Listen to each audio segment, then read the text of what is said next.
আসসালামু আলাইকুম। আজকের বুক সামারিতে স্বাগত। আজকের বই "The Obstacle is the Way"। খুব পাওয়ারফুল একটা title. "Obstacle is the way", তার মানে প্রতিবন্ধকতাই পথ।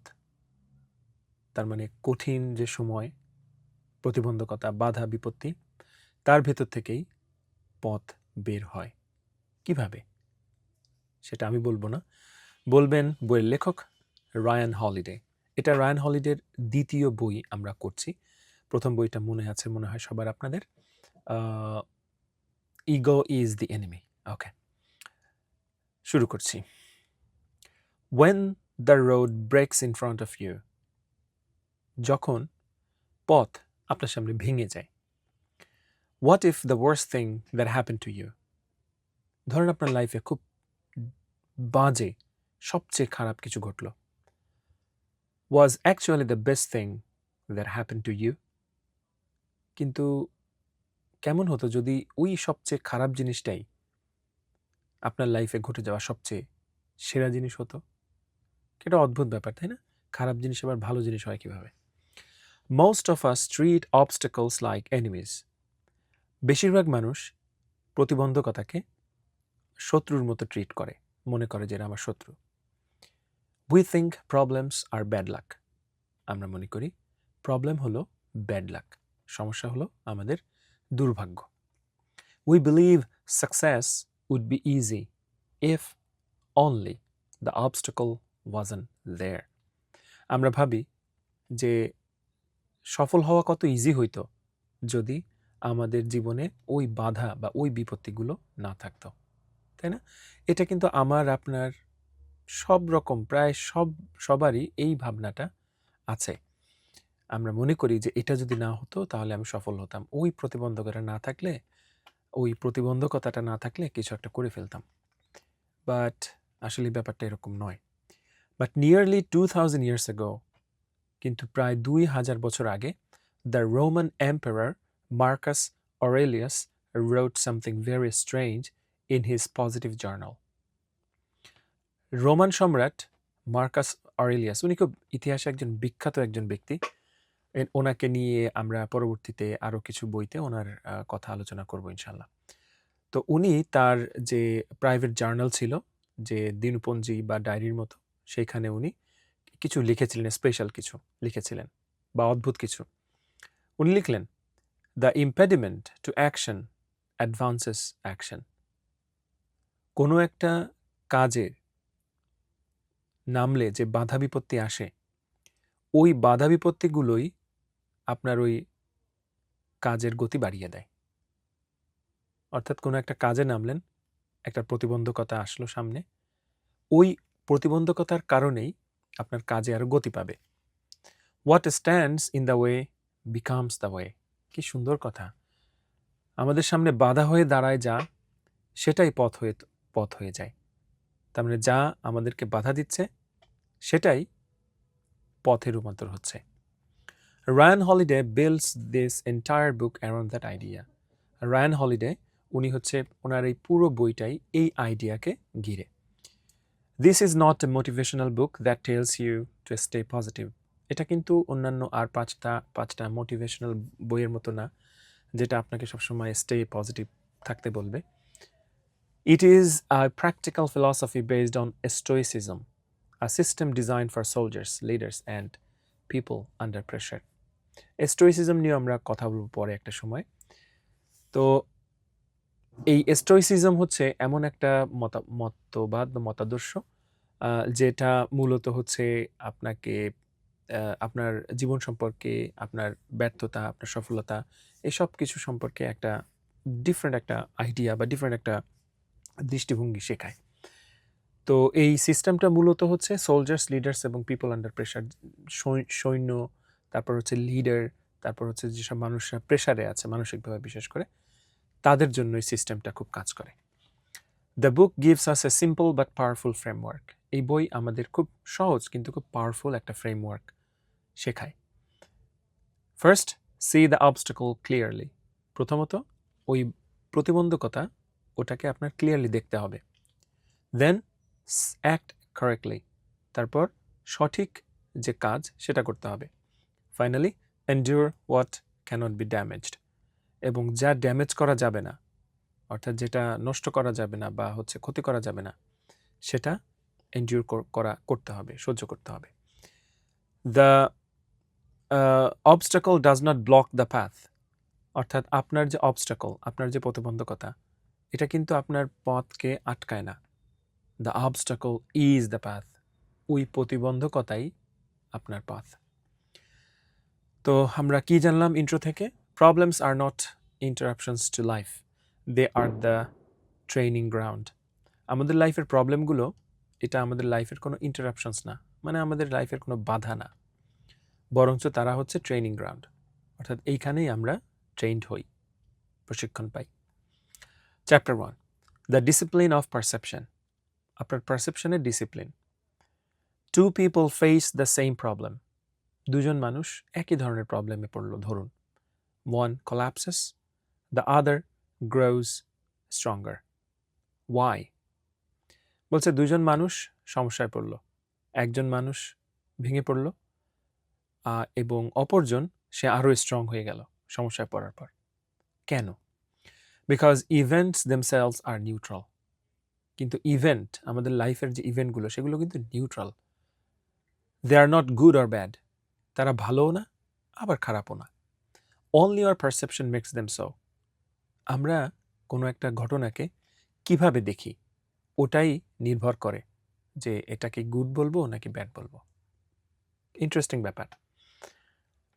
অর্থাৎ কোনো একটা ঘটনা ঘটলে সেটাকে খারাপ ঘটনা বা ভালো ঘটনা বলা যাবে না, এই বই তাই বলছে।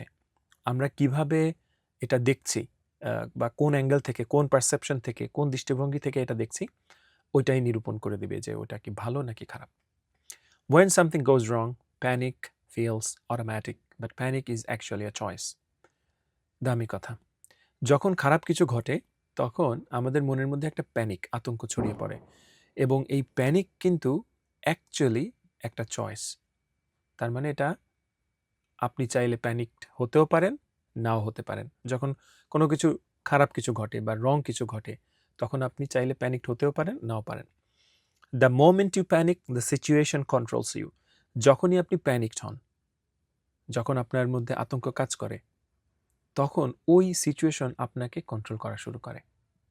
But when you stay calm, you control the situation.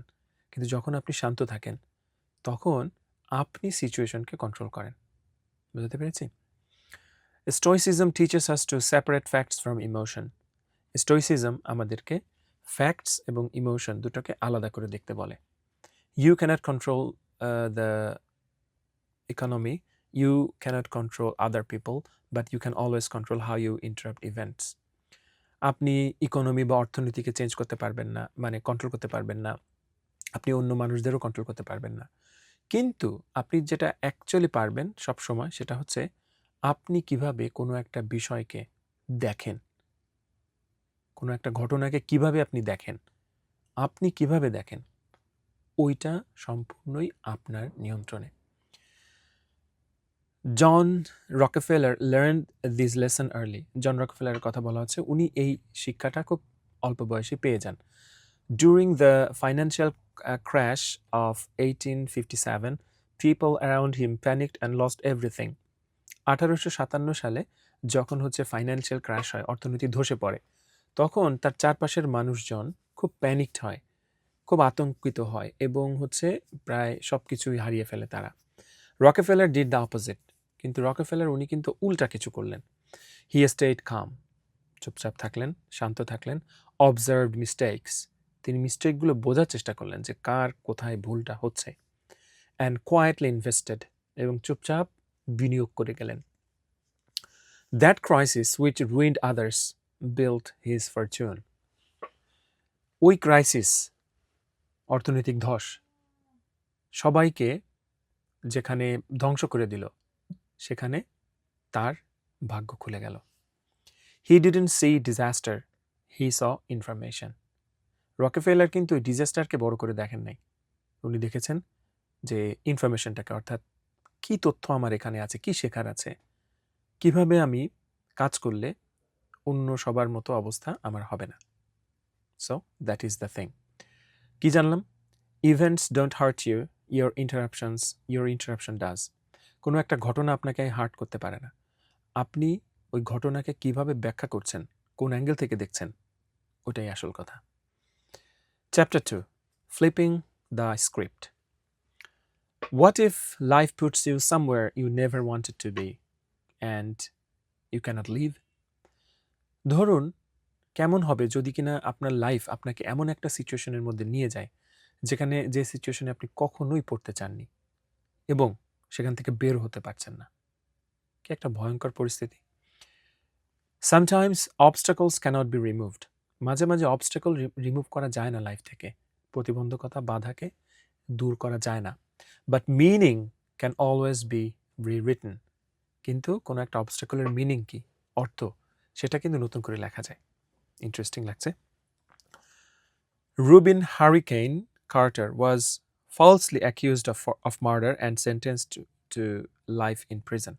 একজনের কথা বলা হচ্ছে যাকে ভুলবশত শাস্তি দেওয়া হয়, মানে হত্যাকাণ্ডের আসামি হিসেবে দোষী সাব্যস্ত করে তাকে হচ্ছে যাবজ্জীবন কারাদণ্ড দেওয়া হয়।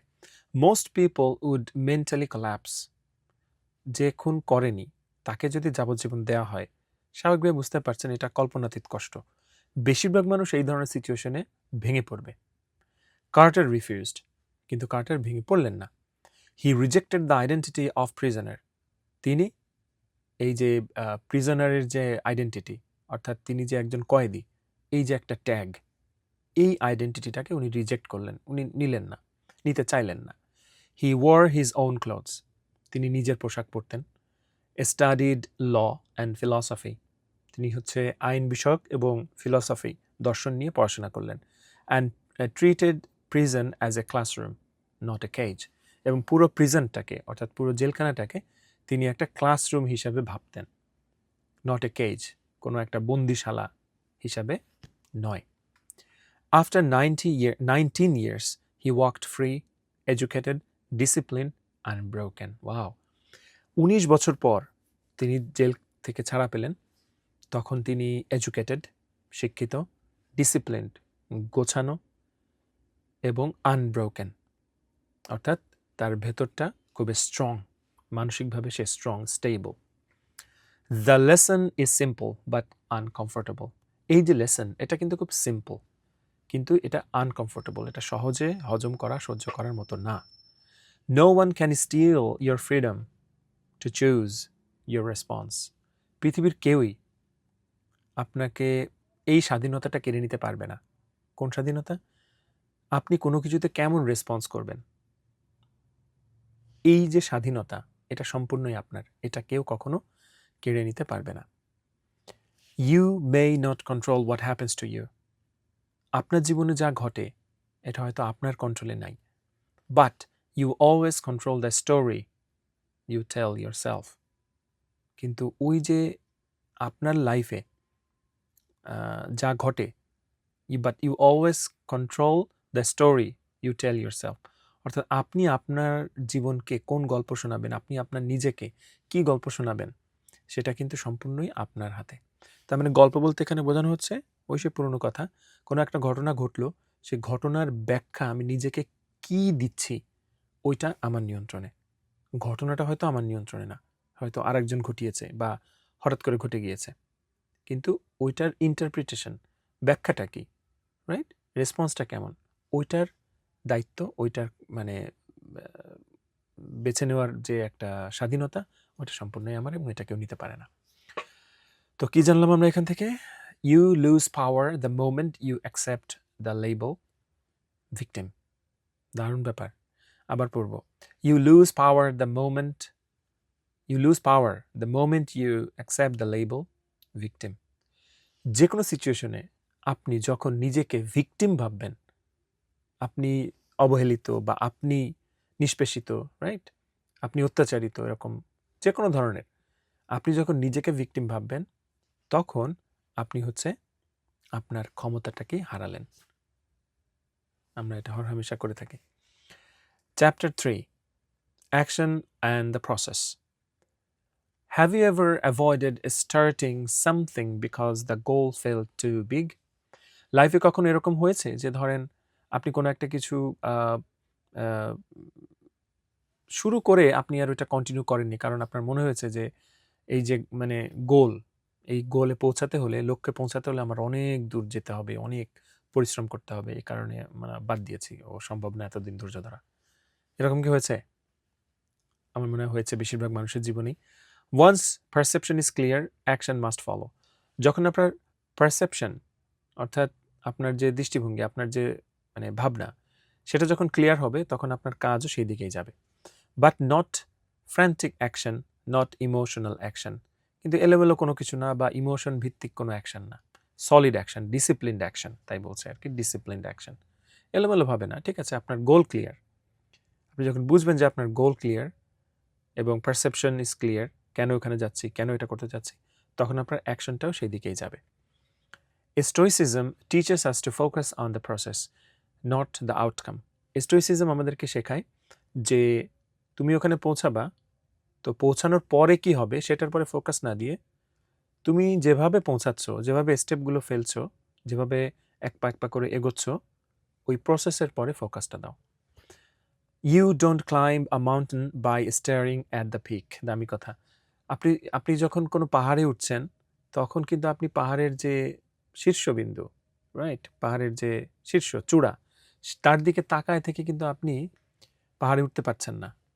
You climb it by focusing on the step in front of you.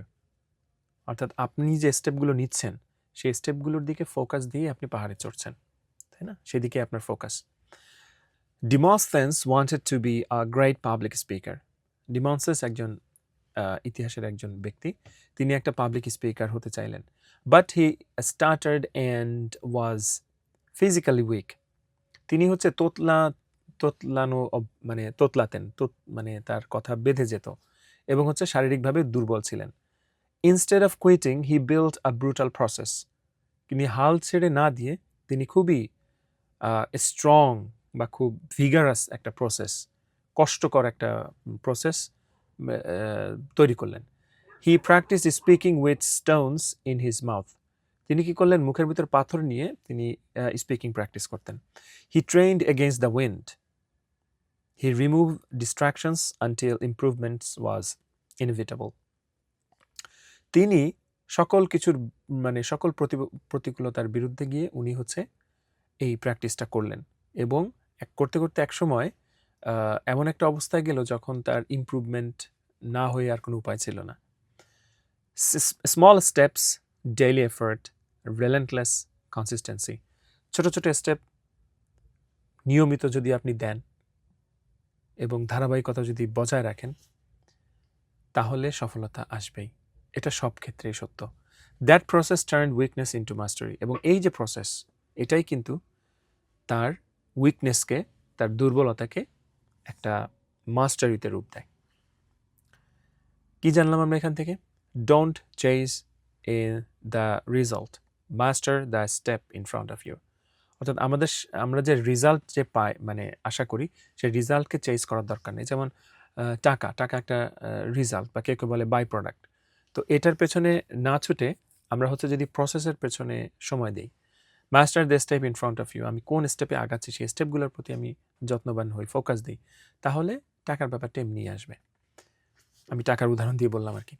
Chapter 4, the inner citadel. Okay, what do you do when effort is no longer enough? যখন চেষ্টার মাধ্যমে আর কোনো কিছু হয় না তখন আপনি কি করেন? Some obstacles can't be defeated, only endured. কিছু প্রতিবন্ধকতা আছে জীবনে যেগুলোকে পরাজিত করা যায় না, জাস্ট সহ্য করে যেতে হয়। This is where will matters. এখানেই ইচ্ছাশক্তির খেলা। The Stoic believed in building an inner citadel, a mental fortress no external chaos can destroy. তো উনি বলছেন যে আমরা আমাদের ভেতরে এমন একটা ফোর্ট্রেস, এমন একটা দুর্গ তৈরি করতে পারি।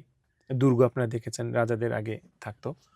তো এমন একটা দুর্গ তৈরি করতে পারি সেই দুর্গটা এতটাই স্ট্রং, এতটাই মানে হচ্ছে কি বলবো এটাকে, হ্যাঁ স্ট্রংই বলি, এতটাই স্ট্রং যে বাইরে থেকে কোনো chaos, কোনো হাঙ্গামা, কোনো কথা, কোনো কিছুই সেটাকে ধ্বংস করতে পারে না। This strength is built before crisis arrives. এই যে ফোর্ট বা এই যে শক্তি, এটা কিন্তু আপনার কোনো ক্রাইসিস আসার আগেই তৈরি করতে হবে। তার মানে কোনো রকম কোনো বড় ধরনের কোনো সমস্যা আসার আগে এটা তৈরি করে ফেলতে হবে। Theodore Roosevelt was born weak and sickly. Theodore Roosevelt উনি হচ্ছে খুব দুর্বল এবং খুব শীর্ণকায়, হ্যাঁ, খুব কৃশকায়, খুবই অসুস্থ একটা মানুষ হিসেবে জন্মগ্রহণ করেছিলেন। Instead of accepting fragility, he trained his body and mind relentlessly. তিনি হচ্ছে যে তার এই যে দুর্বলতাটাকে, ভঙ্গুর দশাকে মেনে না নিয়ে তিনি হচ্ছে তার বডি এবং মাইন্ডকে সবসময় ট্রেন করে গেলেন।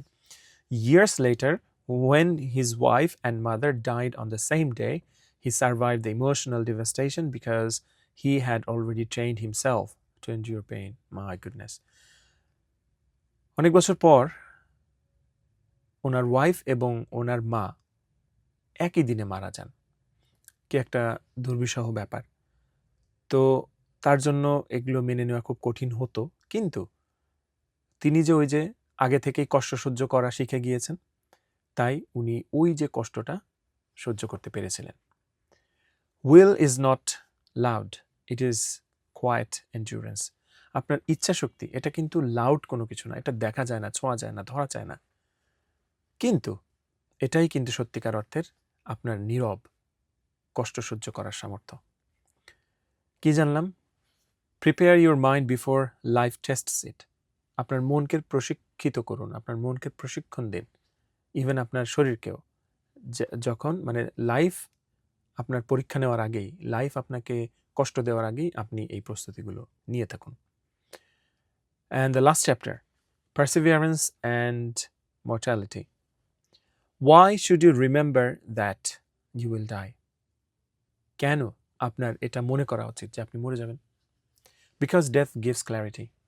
কারণ ডেথ হচ্ছে একটা ক্ল্যারিটি দেয়। মৃত্যু হবেই, সবাই মারা যাবে, আমি আপনি সবাই, সবকিছু যাদের প্রাণ আছে। এই যে একটা ক্ল্যারিটি দেয় ডেথ। Stoicism teaches memento মোরি।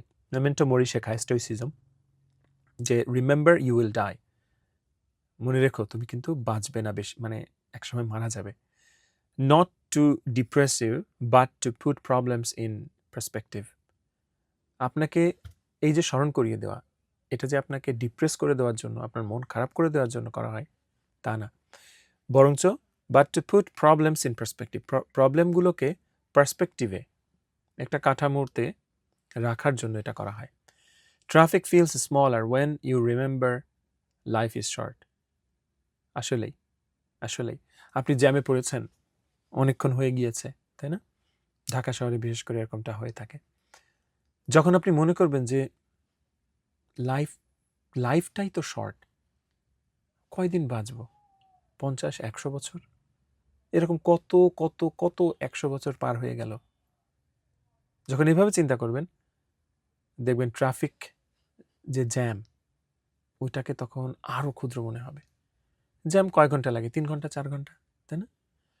তাহলে যেখানে আপনাকে 100 বছরের জীবন আপনার কাছে ক্ষুদ্র মনে হচ্ছে, সেই তুলনায় ট্রাফিক জ্যামকে মনে হবে আরও ছোট, তাই না? মনে হবে কয়েক সেকেন্ডের ব্যাপার। Perseverance is not trying once, it is continuing for years. তো এই যে আপনার মধ্যে যে একটা অভ্যাস এইভাবে দেখার, এইটা কিন্তু একবার চেষ্টায় হবে না, আসলেই হবে না। এটা প্রতিদিন, প্রতি মুহূর্তে এই ভাবনাটা রাখতে হয়, এই ভাবনার চর্চা রাখতে হয়। Odysseus spent a decade trying to return home. আমরা অডিসির গল্প আমরা সবাই জানি, হোমারের লেখা। তিনি হচ্ছে দশক ধরে, মানে 10 বছর অপেক্ষা করলেন বাড়ি ফেরার জন্য। মনস্টার, স্টর্মস, বিট্রেয়াল, নানান ধরনের বাধা বিপত্তি তার সামনে আসলো এই সময়টাতে, তাই না? দৈত্য এলো, তারপর ঝড় এলো, তারপর নানান রকম বেইমানি।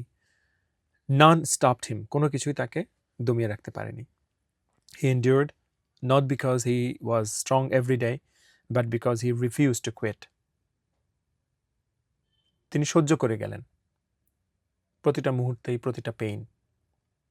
এর মানে এটা না যে তিনি প্রতিদিন আরও স্ট্রং হচ্ছিলেন, কিন্তু বরঞ্চ আসল কথা হলো তিনি রিফিউজ টু কুইট, তিনি হাল ছাড়তে চাননি। তার মানে গুছিয়ে বলি, তার সামনে এত বিপত্তি এত বাধা এলো, তিনি কিন্তু হাল ছাড়েননি। ওই হাল না ছাড়ার কারণেই তিনি বিজয়ী হয়েছিলেন পরে। Life does not remove obstacles, it replaces them. Life জীবন থেকে কষ্ট দূর করে দেয় না, এটা রিপ্লেস করে, অন্য কিছু দিয়ে সেটা জায়গা চেঞ্জ করে অন্য কিছু সেখানে বসায়। এখন অন্য যে কিছু, এটা কেমন হবে এটা ডিপেন্ড করছে আপনার উপর। তাহলে কি জানলাম এখান থেকে? Endurance not intensity wins the long game. আপনি যদি সহ্য করতে পারেন একটু একটু করে প্রতিদিন প্রতিনিয়ত, তাহলে আপনি লং গেমটা জিততে পারবেন। শেষ করছি বইটি ফাইনাল যে কি পয়েন্টস সেগুলো দিয়ে। Obstacles are not the detours, they are the path. Obstacle, প্রতিবন্ধকতা, বাধা, বিপত্তি, এগুলো কিন্তু আমাদের জীবনে কোনো একটা দেওয়াল হয়ে দাঁড়াবে ব্যাপারটা এমন না, বরঞ্চ তারাই পথ। আপনি যদি খুঁজে নিতে পারেন, তৈরি করতে পারেন। Control perception before reacting. আপনার দৃষ্টিভঙ্গি কেমন হবে সেটা আগে নিয়ন্ত্রণ করার চেষ্টা করুন প্রতিক্রিয়া দেখানোর আগে। Refuse the victim mindset. আপনি ভিকটিম, আপনি অবহেলিত, আপনি কষ্ট সহ্য করছেন বেশি, এই ভাবনা থেকে বের হয়ে আসুন। Focus on process not outcome. কি হবে ওইটার পরে ফোকাস না দিয়ে আপনি কোন পদ্ধতিতে একটা কাজ করছেন সেটাতে ফোকাস দিন। Build mental strength before crisis. কোনো একটা ক্রাইসিস আসার আগে মানসিক যে স্ট্রেংথ, শক্তি, সামর্থ্য, সেটা তৈরি করুন। Endure patiently, life is long and short at the same time. সুন্দর কথা। খুব ধৈর্যের সাথে সব কিছু সহ্য করার চেষ্টা করুন। Life is long and short at the same time. জীবন কখনো লং, জীবন মানে লাইফ আমাদের দীর্ঘ, আবার ছোটও অ্যাট দ্য সেম টাইম, একই সময়, তাই না? আপনি যদি শুধু আপনার লাইফকে দেখেন, দেখবেন যে অনেক লম্বা মনে হচ্ছে, রাইট? আবার ধরেন একই সাথে অন্য কারো লাইফের সাথে, আমাদের এই পৃথিবীর লাইফের সাথে বা পৃথিবীর যে বয়স সেটার সাথে যখন তুলনা করবেন, দেখবেন এটা কিছুই না। ভিন্নভাবে আপনি একটা জিনিসকে দেখতে পারেন। Interesting. So life is long and short at the same time. জীবন একই সাথে বড়, একই সাথে ছোট। যাই হোক, এই ছিল বই obstacle is the way, Ryan হলিডের। আশা করছি আমি বোঝাতে পেরেছি। ভালো থাকুন, দেখা হচ্ছে পরের বইতে। বাই।